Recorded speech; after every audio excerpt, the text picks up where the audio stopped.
Hello, hello, hello. How are you guys doing this evening? It is currently 1:27 a.m.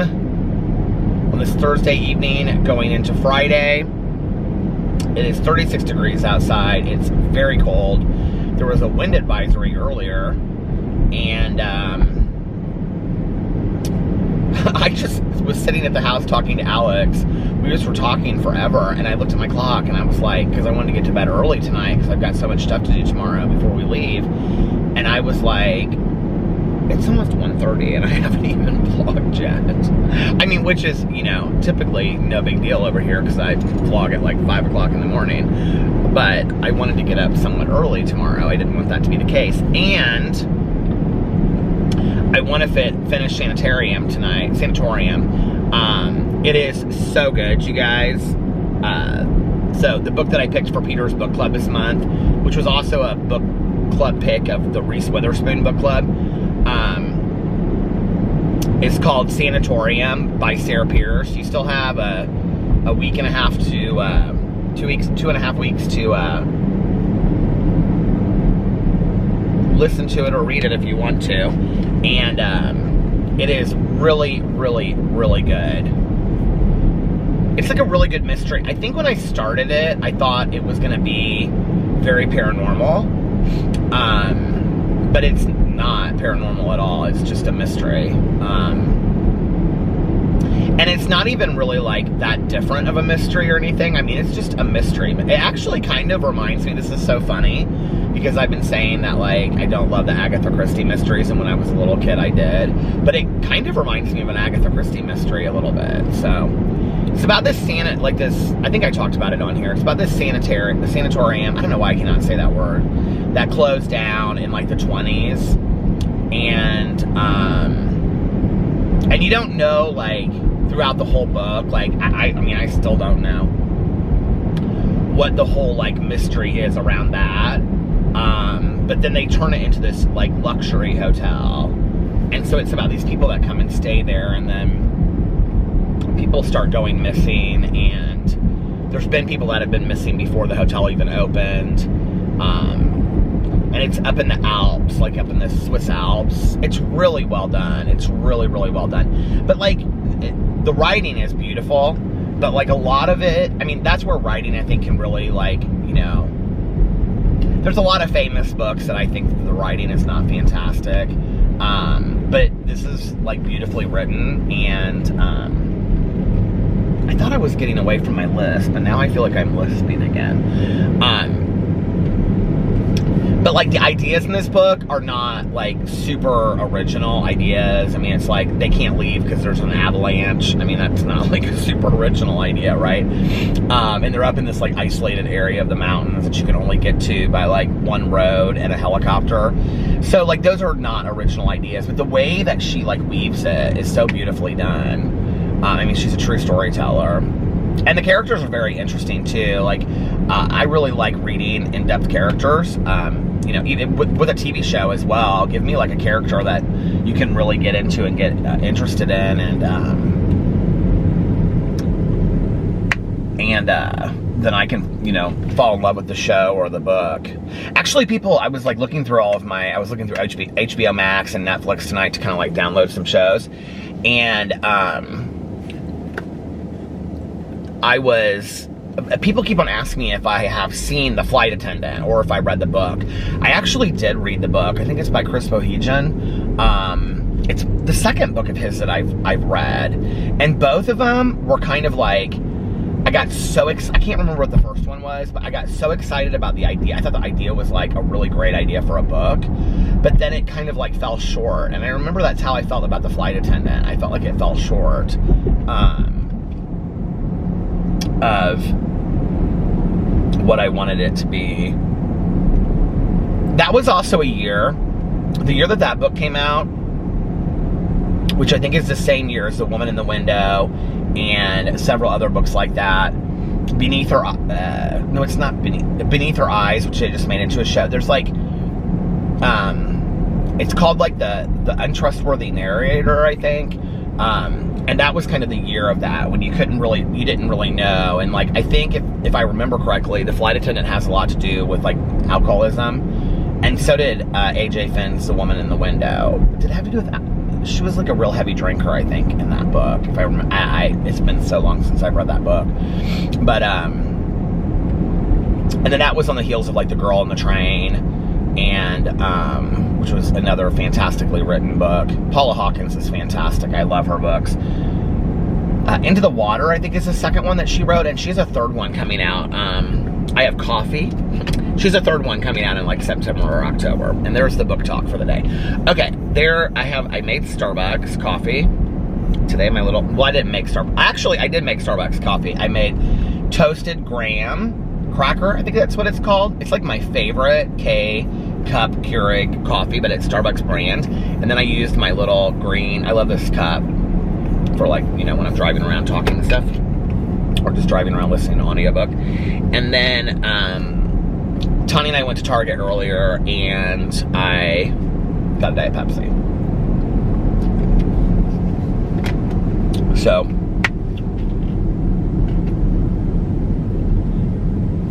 and whenever we're going out of town, I always kind of wait till the very last minute to do anything. I mean, like literally like the night before, and I'm up until like 2 o'clock in the morning, like rushing around and doing stuff.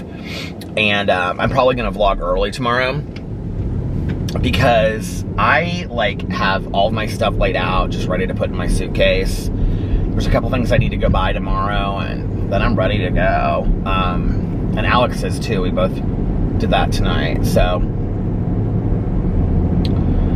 yeah, I need to pre-film videos for my Peterson's channel, but I got videos for a review video for every single day that I was gone. I went out and reviewed something. It was really fun, actually, too. I listened to my audiobook, and I just kind of went from like Starbucks to Starbucks, and I reviewed all this kind of stuff. I reviewed a lot of food items, actually.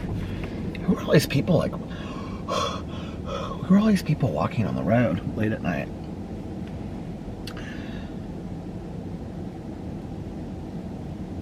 I don't know how I used to wear glasses like every single day. There was a really long period in my life. I had little round rim glasses.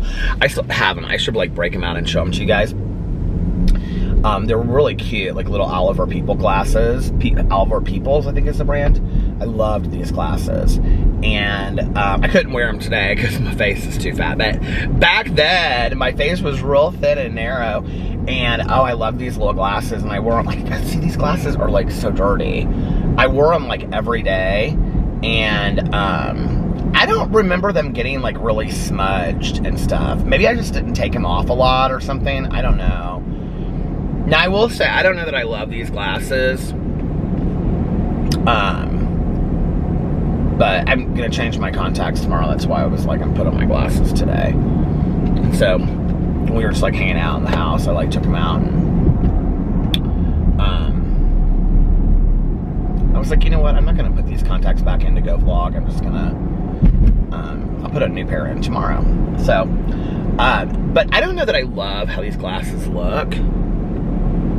I think they're kind of tight on my face a little bit. I mean, they fit perfectly, but yeah, that's what I was going to say. I don't know how I love the look of the clear glasses, but I will say this. These Warby Parker glasses are so comfortable. They're probably like the most comfortable pair of glasses I've ever had in my life.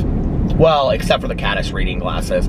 I wish the Caddis glasses, I wish they would let you buy the frames and you could put your prescription in it, because I would buy them up, because I love those Caddis frames, but they only do reading glasses. Which, you know, like, it's interesting, like, for a business that you do, like, a kind of a niche area, and then you just stay doing that. Because, like, most other websites that you can buy reading glasses on, they do, like, you can buy the frames, you can, you know, do everything in them. And with Caddis, they're, like, just reading glasses. Oh, they have some sunglasses on there, too, but their sunglasses are reading glasses. So, which I've never really understood the point of that. Well, I guess if you're like spend a lot of time outside reading and stuff, but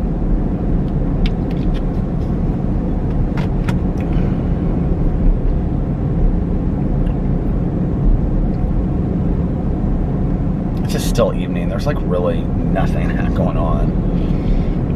Thursday evening. Well, I guess it is because it's almost 2 a.m. Tanya and I went and got pedicures today. I hadn't gotten a pedicure in so long. My feet feel so nice. And I did a special kind of pedicure tonight. They had like and it wasn't really that expensive, and they had all these, I mean, the place that we go isn't super expensive anyway. Tanya's gone there for like, well, I've gone with Tanya, but she goes there regularly. She goes there and gets her nails done and her feet done, like literally probably every 2 weeks. Whereas when I go regularly, I go about once a month, or once every 3 weeks or so.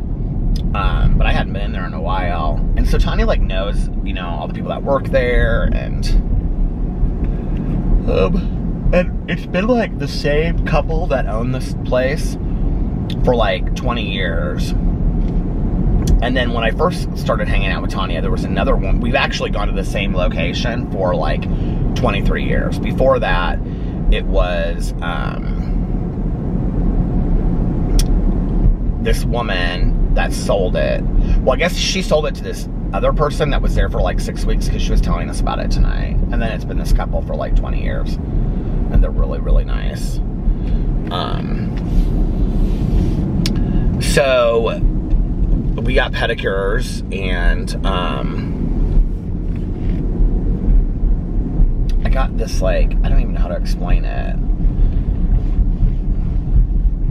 I mean, they did like she did like the stones and like the sugar scrub and stuff like that, but like then she did this really special scrub. I like picked it out of this like folder thing. It was really cool. And it was like lemon or something, and I don't know, but I forgot how relaxing that chair is, that pedicure chair. I love that pedicure chair. And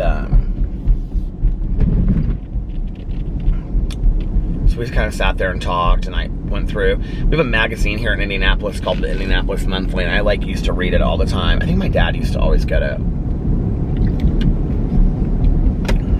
or I would get it at the grocery store or something.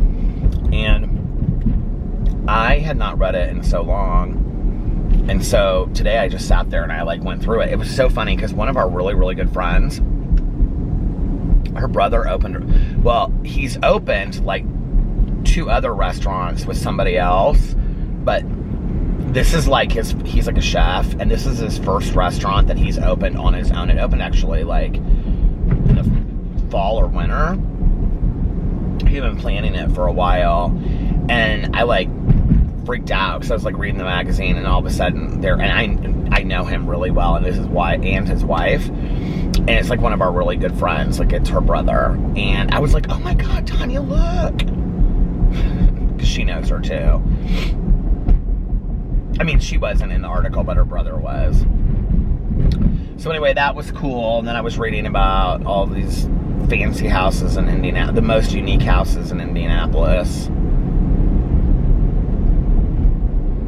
It's funny, there's this house here in Indianapolis. If you live here, it's the one off of Kessler. Everybody knows the house. And it was like, I think it was like the article was like the most unique homes in Indianapolis. There were some beautiful homes. But this home, like when you go by it, I mean, it's literally massive. It's like compound massive, huge. Turrets everywhere, and gates, and you know, it's absolutely incredible. Well, we have some friends of ours, they actually live in Miami. They moved to Miami like 10 years ago. And I didn't know they hadn't sold the house. I was reading this article. This guy's like my age, and he is massive. We're really actually better friends with his wife, but massive wealth, like massive wealth. And it was all because of like investments and stuff. We met them through going out. We met them through going out and like DJs and stuff like that. It was all like part of this group that we hung out with. I mean, we're not like great friends with them or anything like that. But anyway, not by any means. But they used to have this party every year. They would have the MotoGP party at their house. I mean, literally like hundreds of people, probably 1,000 people would come to this house. The house is massive. But it's the weirdest, ugliest house you've ever seen. I mean, it is ugly. It is, and I'm not being mean to anybody. The magazine said the ugliest house in the world. That's what they called this house. And I mean, it is like if you hired 100 different decorators, 100 different, companies to reconstruct the house and have them all work on it, and they all did their own style and they were all unique. Imagine that's the house. I mean, if you live in Indianapolis, everybody knows this house. It's crazy looking, and it just has like statues everywhere in front. It's real obnoxious. And so I was reading this article, and it's literally been listed and taken off the like they've listed it to sell and they've taken it off the market like 6 or 7 times over the last 10 years. I think the first time they said it went on sale was 2002. I didn't realize he still owned it. Like, they quoted him in the article, and he was like real defensive about, like, you know, the person that's gonna fall in love with the house. I mean, anyway, this one realtor was quoted as saying, like, if you could sell this house, that's the only thing you would ever need on your resume, because nobody's gonna ever sell this house. It's the ugliest house in the world, and it's too big. Apparently somebody was gonna buy it because it has like a 15-car garage, and so he had 12 cars, and so he wanted this garage for this 12-car garage or something like that. I don't know. I remember the very first time that we ever went was a MotoGP party, and we didn't know them yet. We hadn't met, he and his wife. And I remember it was Alex and I and our friend, that she lives in San Francisco now, and we were like, oh my God. And this was like this was actually before we had even, would that been in that fall? I don't know. I don't know when it would have been, maybe the following year, but it was when we had started, or we had just started the blog or whatever back then. And I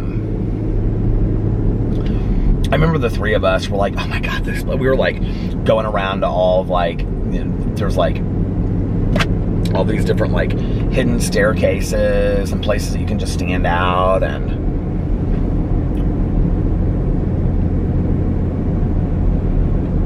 so weird to think that was so long ago.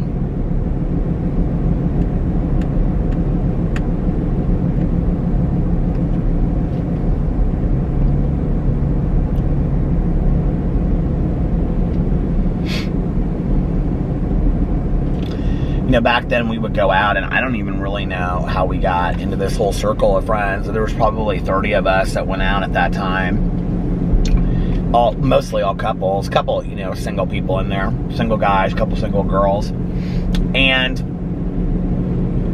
it was all like people that were mid to upper, like the majority were mid 20s to mid 30s.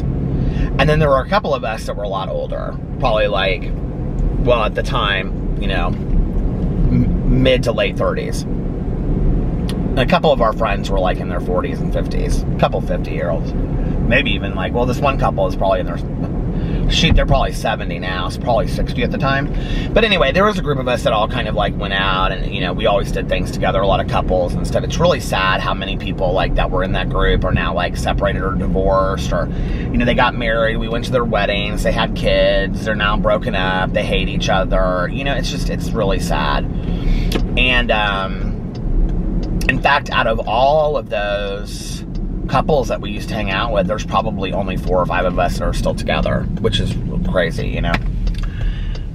But the majority of the people like that we hung out with, and I'm not talking about couples that were like our age, or, well, I mean, Alex and I are 12 years apart, but couples that were, it was really like an average group. Like this one couple that we're really good friends with, who's our attorney. I mean, they're probably 5 years older than me. And so there were a couple couples that were that age. I mean, it was just different, but like, and all of us were kind of the same, like, income level. But then there were some people that we like hung out with, and they were just like, like, we would go to these houses, like they would have like a party on a Sunday or something, you know, and we would go there, and I would just be like, who lives in a house like this? Like, seriously, you know? And I mean, I had just like I had never seen anything like this before. Just, I'm talking about literal compounds when you walk in it. Like, not a gated community, a gated house. And then you would drive through this gated house and get to a security checkpoint. I didn't know houses like this even existed in Indiana. I mean, there was probably, I don't know, it wasn't like it was every weekend, but there were probably 5 or 10 couples that we knew like this. And if I told you what they did, it would totally make sense to you. And some of them are actually very well known in the country and in the world. But it just was like crazy. And how he even got invited to this stuff, I don't even know. But you know what? I witnessed so much sadness, heavy-duty drug use, drinking, fighting, cheating, misery, just sadness, you know? And not always. I mean, there were some people that... But it just seemed to me like a lot of those people who had tons and tons of money and their families had tons and tons of money and, you know, and they just, I don't know, there was a sadness that went along with it, I think. They were really never truly happy.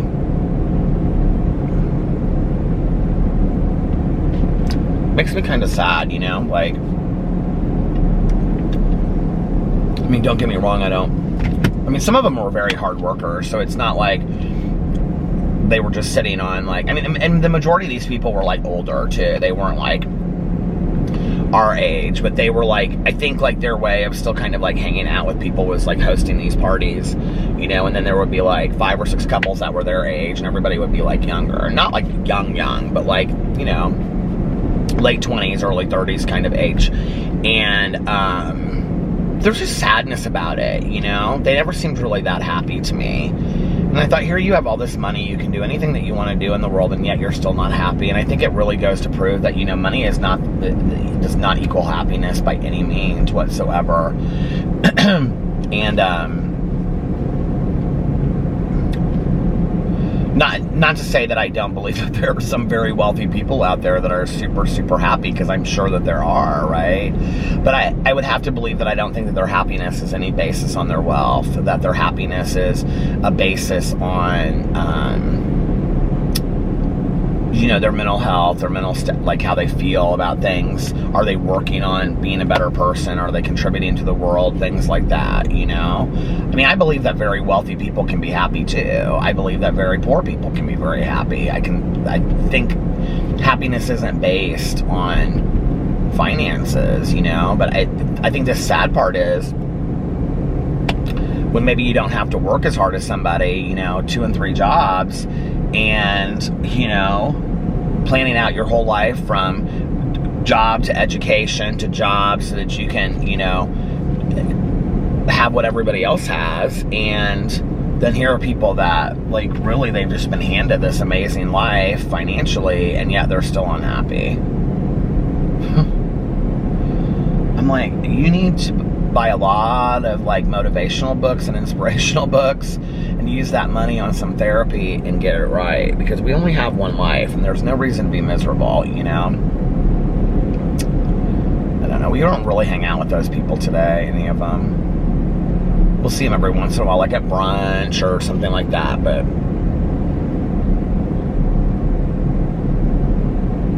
our life, like, kind of drastically changed when I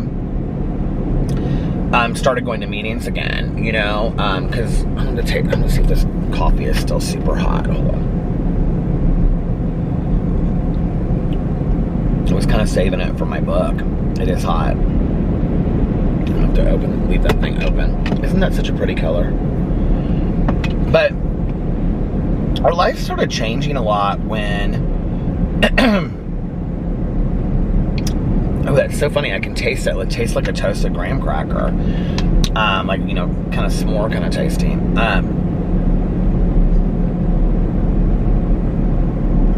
When I stopped going out as much, and I started going to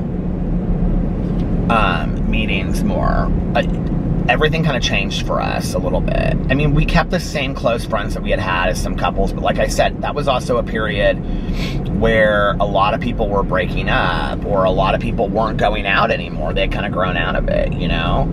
And the other thing that happened around that time was that Alex and I became very, very good friends with another family that's Venezuelan here in Indianapolis. Well, they go back and forth between here and Miami, and I think only one of them lives here now.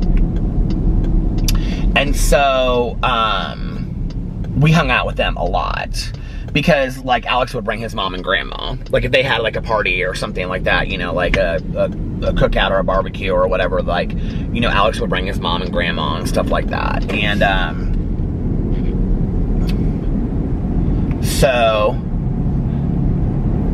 there's actually, I was telling Tanya this the other day, there's this Latin restaurant up here, and I think they call it, I don't think they call it just like a Venezuelan restaurant, although the majority of the food on there is Venezuelan, because I think they have like some food like from like Peruvian food and some other things as well. They have tacos, I know, so I think they have like Mexican food,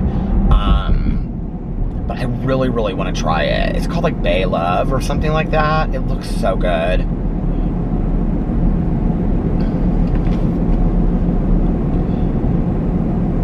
I will say that other than, well, anyway, back to the family. Like, we became really close friends with them. And how is my battery dying already? Oh my God, I replaced that battery. Well, I did bring another battery with me. I made sure before I left the house. But we became really good friends with them.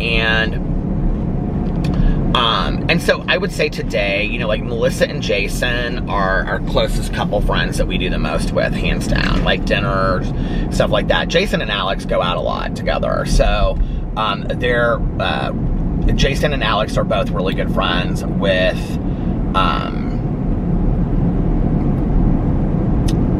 some people that own bars downtown in Indianapolis. I mean, we're friends with them too, but like, it's like Jason and Alex are really good friends with the guy. So they'll go out, you know, together sometimes, and then, you know, Melissa and I, we just don't really love it as much anymore. But they are definitely like our closest, like couple friends, you know, that we've traveled with and that we do stuff with and go out to dinner with. And then I have Tanya, you know, and Alex has Sarah, and then he's got a couple other girlfriends, and so do I, people that are in sobriety, and then I've got Valerie, you know, and some other people, some other friends of mine. And then there's a couple other couples that we're friends with that we go and do stuff with, you know? And it's nice. It's like, it's gotten to a point where we've kind of like aged out all of that stuff, you know? And, I don't know, we were talking to a girlfriend of ours tonight on the phone, and just like remembering like past things. We were like FaceTiming with her and stuff, and like just remembering like the old days, and, you know, and it's like, our life looks so completely different. Like, our life is so kind of like settled now, you know? And I mean, I like a mix of all of it, I think, you know? And it's, but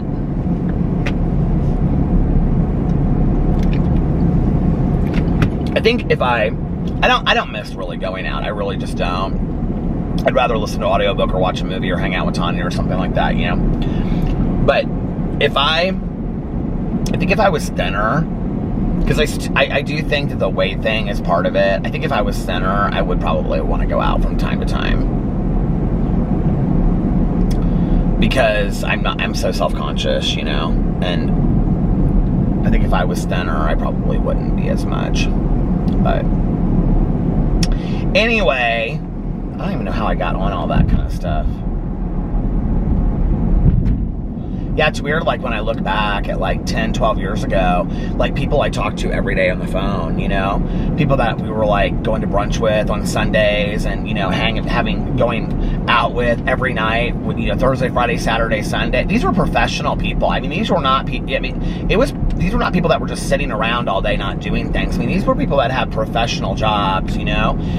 And yet they were still going out. I don't really know how we all did it. It was mostly in the summer times. In the fall and winter, it kind of died down a little bit. There'd be a smaller group of us, but I was thinking about that tonight. I was like, we don't really talk to a lot of those people anymore, you know? I mean, the battery died almost right before the camera was gonna die, because, you know, well, it doesn't die, but it gets to the end of the 30 minutes and then it stops. And then I was driving, I was like, there's nowhere to turn in. The only place to turn in was this huge church down there.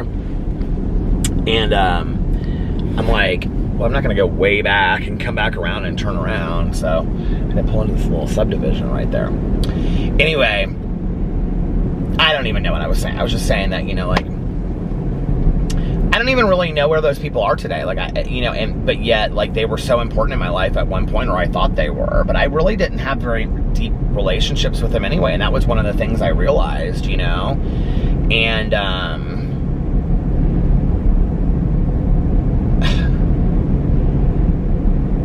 but I thought all that stuff was important. I thought all that going out and everything was so important, you know? Like, I don't know. I think part of it too was that, like, you know, I had been at that, you know, before that in my life, like, I hadn't like gone out in years and done anything, and all of a sudden, you know, I was like, I had lost a bunch of weight before I met Alex, and I was working out every day, and I was, you know, in really good shape, and I felt alive again, and I felt cute, and it was fun to, like, put an outfit on, you know, and go out, and you know, and my husband's the dancer. Like, he loves to go out and dance and, you know, have fun, and we would, you know, come home, and I mean, we had a good time the first couple years that we were dating with, like, going out and stuff. Well, the first, you know, 2 years, I think 3 years, when we would go out and eat on the way home and sleep in, and I mean, our weekends were a blast. And you know, have, like, romantic dinner dates and stuff like that. I will say this, I am excited about, really, like, Alex and I, because he's been working so much lately, and I've been doing so much recovery stuff, like, in the evenings, that and he's just exhausted when he gets home, that I'm really excited to be able to spend, we were actually texting each other about that earlier today. It was really cute. And I love my husband so much, and I'm actually excited about, well, I don't know why I'd say actually, because some people don't say that, but I'm really excited about spending, you know, some uninterrupted time with my husband, and, you know, dinners where we don't have to, you know, rush home, and so he can go to bed for work the next day, and you know, just sitting and hanging out and talking, and, you know, and looking at this property and stuff, or, like, getting an idea of where we want to be, is exciting, because it's, like, beginning, you know, like, this next stage of our life, and planning that together is really exciting, you know.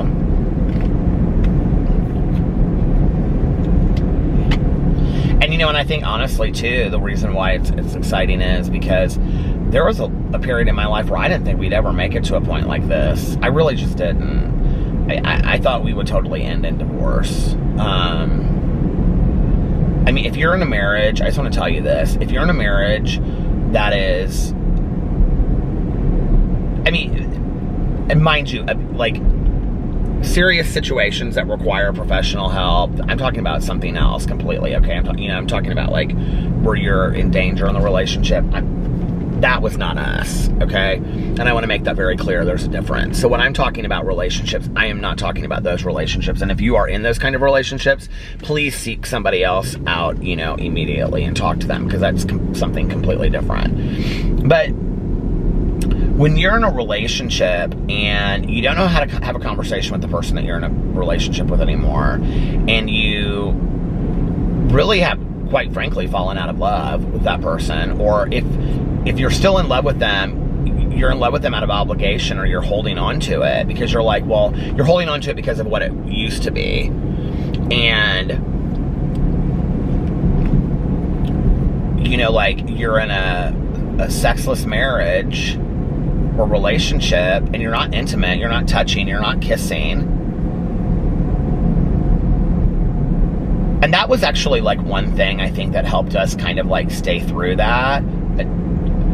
was just the fact that, like, we still said to each other every day, I love you, and we kissed each other, good morning and good night. Just those things, that right there, which was, I mean, for a period, that was about as intimate as it got. And,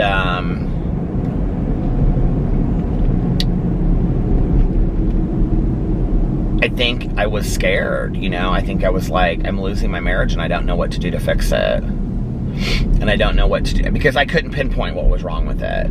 And that was why it was so important for us to go see a counselor. Like, Alex couldn't fix it and I couldn't fix it. And I remember he said that. He said something to that degree. He was like, I don't know what is wrong with us, but I can't fix this, and I don't want to lose you, and I don't think you want to lose me, and I'm not willing to give up yet, but, like, I'm not going to stay in this forever being miserable. And I was like, well, neither am I.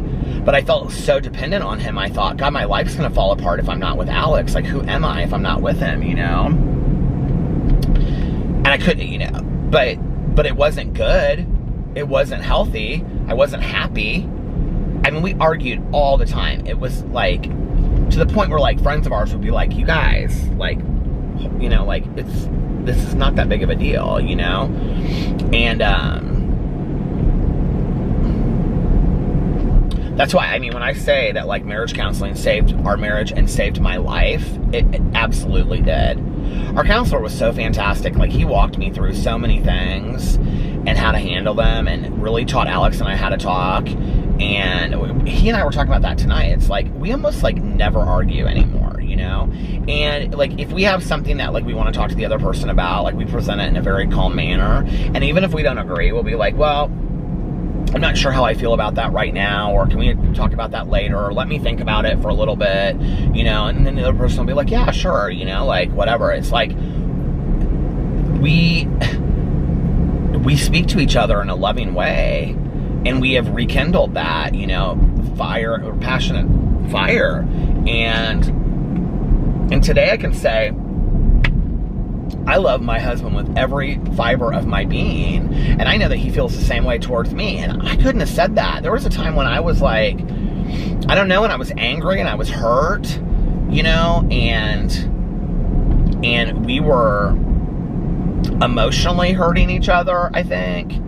Not on purpose necessarily, but just because out of spite, and we were distant. We just were completely distant, and now we have fun, we have so much fun together, and fun like we didn't have before. I mean, before it was kind of like going out and getting an outfit and going out to dinner and staying up till 5 o'clock in the morning. And, and I knew that at some point it wasn't going to last. And I think I was, like, a little bit afraid of, like, well, what happens when we're just, like, sitting in bed and Alex is playing Township and I'm talking to him about what the dogs did that day with their voices. And he's laughing and we're having a great time, And he's got his hand on my back and I'm sitting there talking to Boo Radley, like, I think I was worried about what happens when we get there. Well, we got there, and thank God for marriage counseling, because we would not be there. We would not be there today, and happy to be there, And I feel so blessed for my husband in my life, and I really feel like we're such a team. And that doesn't mean that we always see eye to eye on things. We don't at all. It's like, I was talking about this in a video to do with Shane Dawson and Rylan Adams. It's like, it's almost like they agree on everything. I'm like, what couple is like that? Like, I mean, we're not like that at all, Like, I'll get something, I mean, just on a very basic level, I'll get something, at a restaurant, and I'll be like, oh, you should try this. This is really good. And Alex will be like, well, I don't want to try that. I'm like, okay, don't try it then. I don't care. Everything from that to, I mean, Alex and I philosophically look at the world in completely different ways sometimes. Now, there's a lot that we agree on. There's a lot that we see things very similarly on. But there are some things that we see differently, And, I mean, spirituality is one of those things. We don't have to fight over that. We've never fought over that, And he's always extremely respectful of my spiritual beliefs. And I'm extremely respectful of his lack thereof. But, I would say this. If you're in a marriage or a relationship, and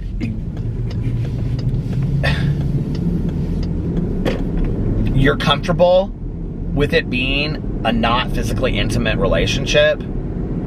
And I'm not just talking about like, I mean, I think we get confused and we think that you have to be having like the kind of like intimacy physically that we had when we first started dating, okay? Now, personally, you know, without giving out too much information, I am extremely happy that we're back to the good old days, okay?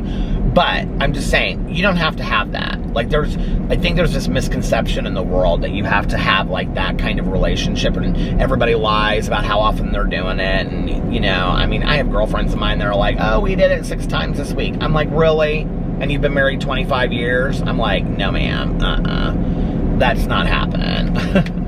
I'm sorry. Most people are tired, come home, want to put their PJs on, watch a good Netflix show, and cuddle up in bed, okay? And sometimes you don't even want to cuddle up with that person because you're like, just leave me. I have been around people all day long. I just want to be left alone. You know, that's the reality of relationships. But when you communicate that to the other person, well, then you can save the relationship, you know?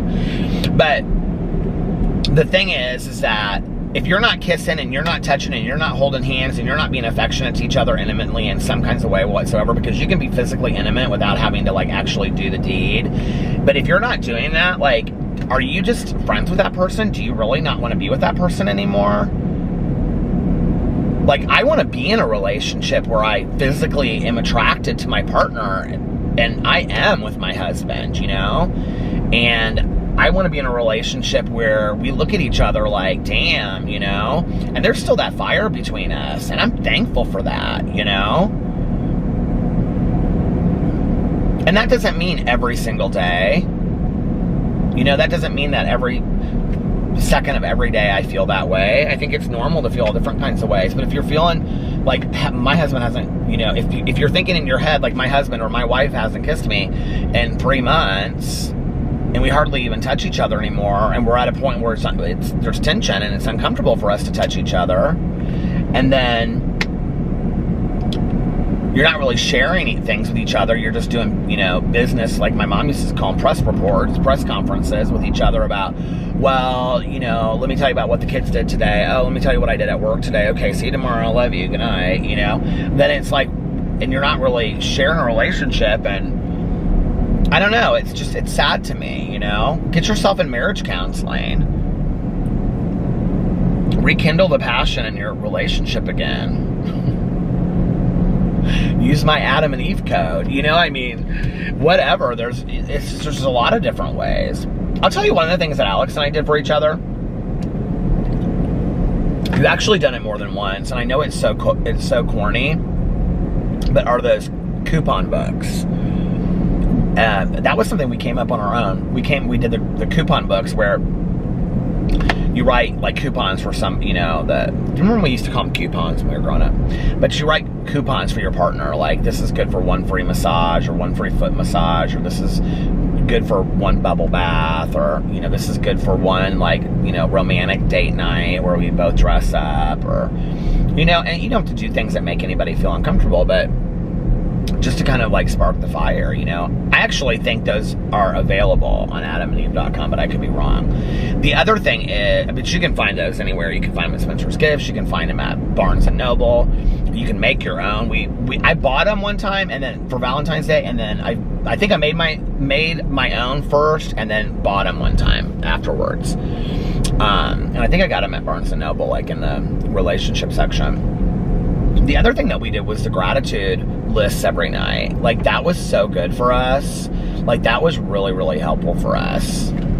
I'll tell you something that we've done recently, and this is kind of like, it's silly, but like, it really made a huge difference. You know, I don't really know how we got under doing this, but for a long time, I would have my blanket on the bed, and Alex would have his blanket on the bed.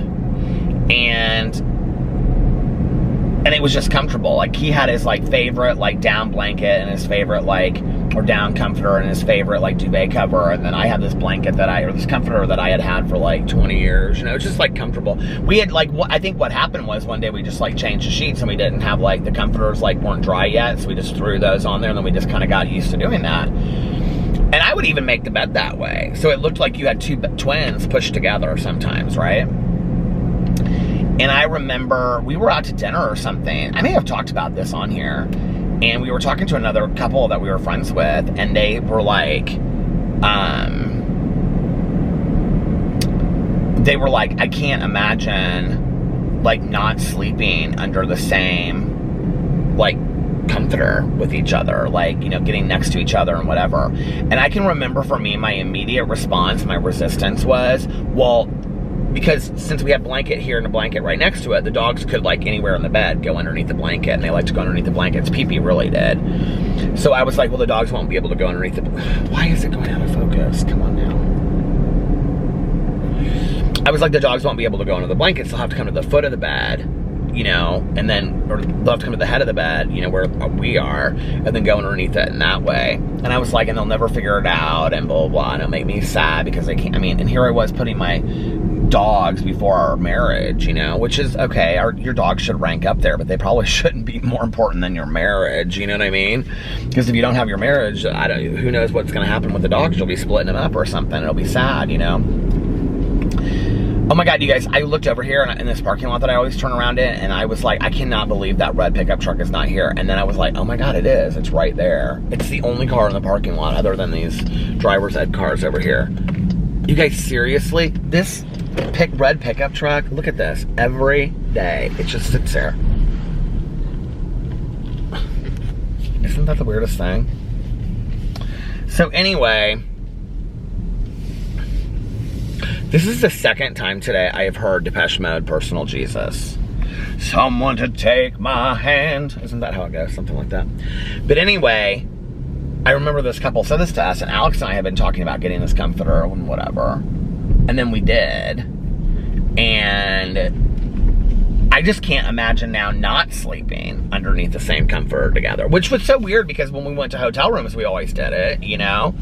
And I just can't imagine now, like, not sleeping under the same comforter as my husband and, you know, getting close and stuff. And the dogs figured it out just fine. They figured it out just fine, you know? It was, like, stupid. It was like, why am I making more of a deal out of this than there is? I didn't fill my gas tank, I don't think, all the way the other day. And now I have to stop and get gas, and it's cold outside. And I don't know where my coat is. I thought I brought it in.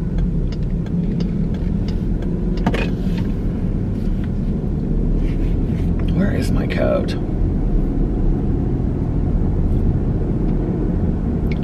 Someone to take my hand. Personal Jesus. So anyway,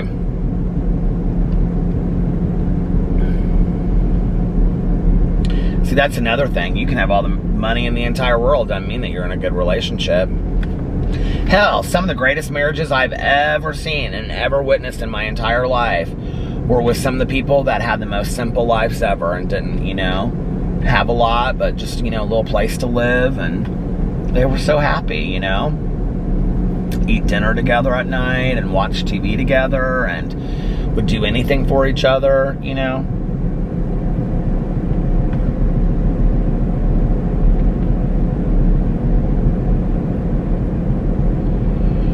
Oh, man.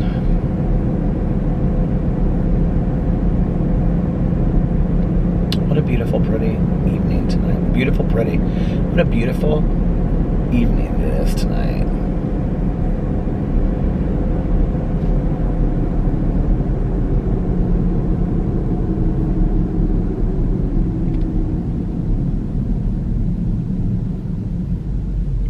I was just thinking to myself, you know, I did this video where I walked in Richie Woods. And I was thinking, like, I know. I mean, I think I know, right? I'm like looking at these woods over here. You can't see it, but there's all these woods over here, right? Which is like all of almost every bit of Indiana is woods. It's a scary road here. But anyway, you know, I was thinking to myself when I was looking at those woods, I was like, because I got kind of scared walking in the woods at this park. The park is called Richie Woods. And, but I loved it at the same time. I loved walking out there, and I thought, like, I think I could, like, hike this summer and really enjoy it. The reality is, I know there are no serial killers in these woods, right? But I still, the fear inside of me to just like, if you said stop the car, it'll be beautiful, you know, just walk along this little creek in the woods right here, I'd be like, you have lost your ever-loving mind. No, forget it. Aren't you precious? You know what I mean? Aren't you precious for thinking that I'm ever gonna be doing that one? But like, isn't that crazy when you think about fear? Like, you know what's true in your head and what's reality and what's not. And I know there's people out there like Mel, and she's like, there could be a serial killer. See, that's the thing, it could be, right? But isn't that funny? Like, you know, the reality is there's probably nobody out there, nobody at all. You know, you might run into a deer or something, or a squirrel, but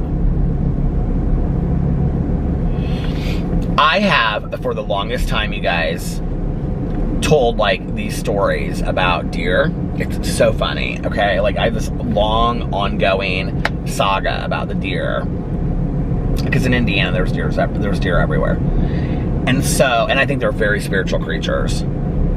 So I always tell these stories about like Boo Radley and the deer, and that he goes on adventures with these deer, and they let him, like, and they all sleep in a circle, and then Boo Radley sleeps in the middle, and they keep it real warm for him and things like that, you know? So anyway, and I'm like, well, where do you go? And he goes, well, they think I'm a fox. He tells all these silly stories. But no, like, seriously, like, I tell the stories to Alex, but I'll just, like, sometimes if I'm just there with, you know, Boo and Tucker, I'll tell the stories to Boo. And I'm like, well, do they let Tucker come too? And they, oh, yes, they let Tucker come too, you know, because of me, because I'm, you know, a very important person. But anyway, to Tanya, I've always told these, like, little stories too, but Tanya and I joke because she sees all the deer because they're mostly by our house. Well, I've kind of always wondered, I know you guys are going to be like, Peter, all you'd have to do is go to the zoo and see it. But like in like the real world, I've always kind of wondered, like, because it seems to me like deer are out a lot at night. I've always kind of wondered where deer sleep. Well, literally, catty corner from Tanya's house, there's this huge tree, right? And when we were having snow, it was like, this tree, this canopy of this tree would protect the ground, and it had like leaves on it underneath it and stuff. So around the tree there would be snow, but underneath this canopy of trees there was no snow. So Tanya and I were going to get a fountain pop one night, and I like pulled out, and I look over and I go, Tanya, look. I go, there's like 3 deer sleeping underneath that tree right there. And they were all just like hunkered down, sleeping, sitting there on the ground. And and they were sleeping. And I said, and she goes, oh, I know, they're there every night. And I go, are you kidding me? She goes, no, they're there every night. She goes, I think they feel real safe right there. I was like, oh my God. Couldn't believe it. Beautiful.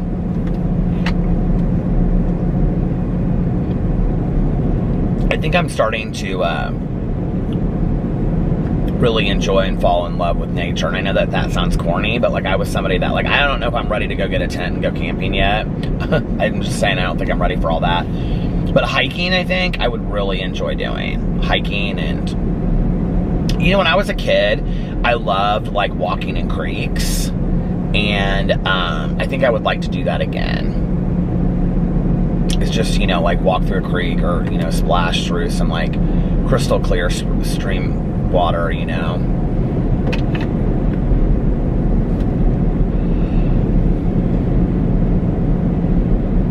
I really enjoy being out there and walking around. Once I'm out there, I really enjoy it, and I feel really connected.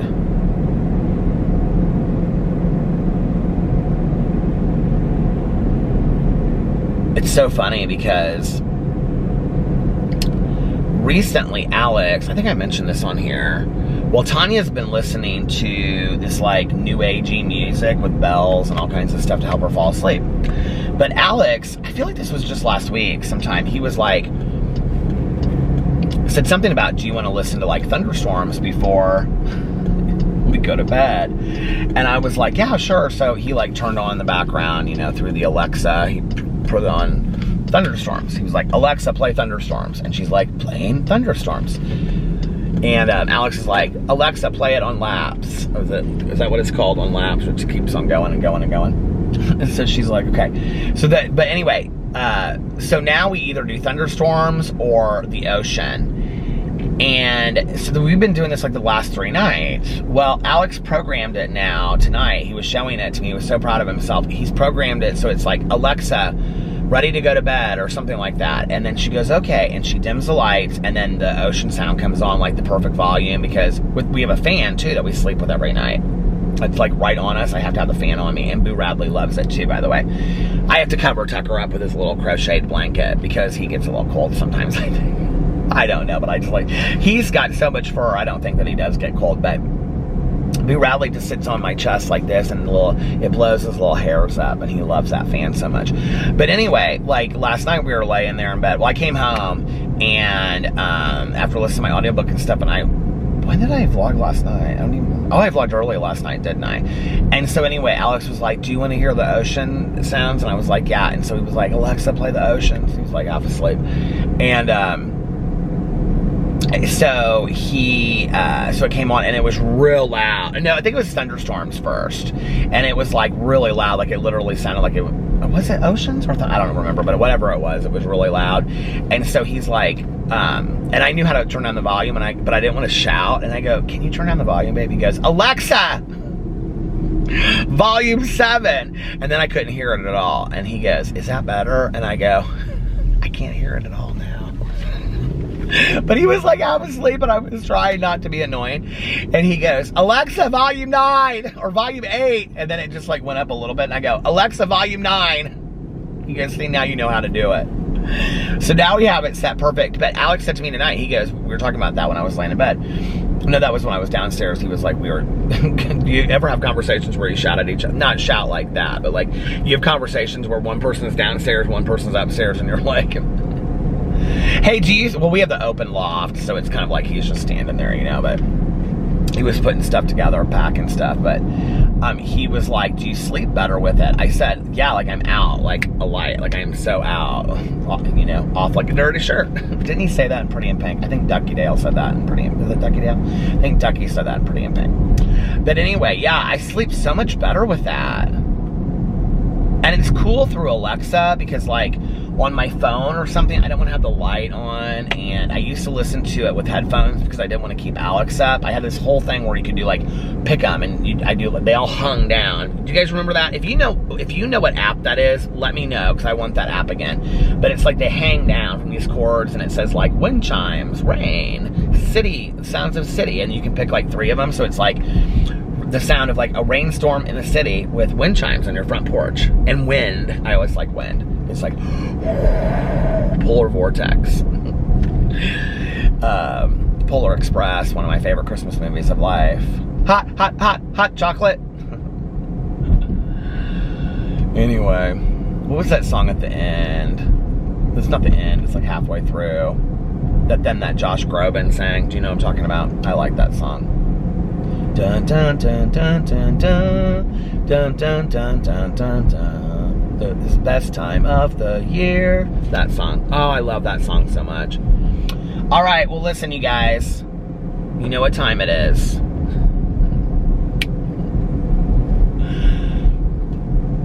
Back in the day, I would ask my mom, I'd say, Mom, what time is it, when I was a little kid? And she wouldn't have a watch on. She'd say, it's freckle pasta hair.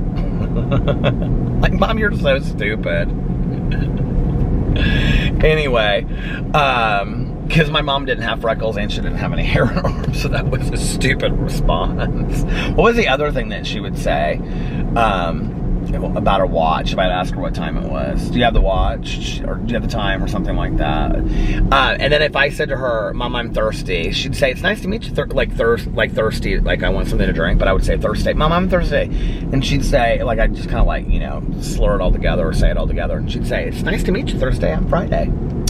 Anyway, you guys, listen, if nobody else has told you this today, I love you. I'm gonna get off here now, and I'm gonna finish Sanatorium. I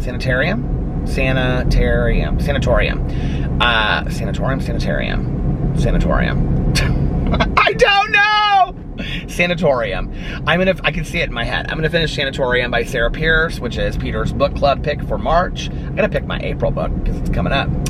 And I love you guys, and I will see you tomorrow. Bye. Love ya. I didn't do it right. I'll see you guys tomorrow. Bye. Love ya.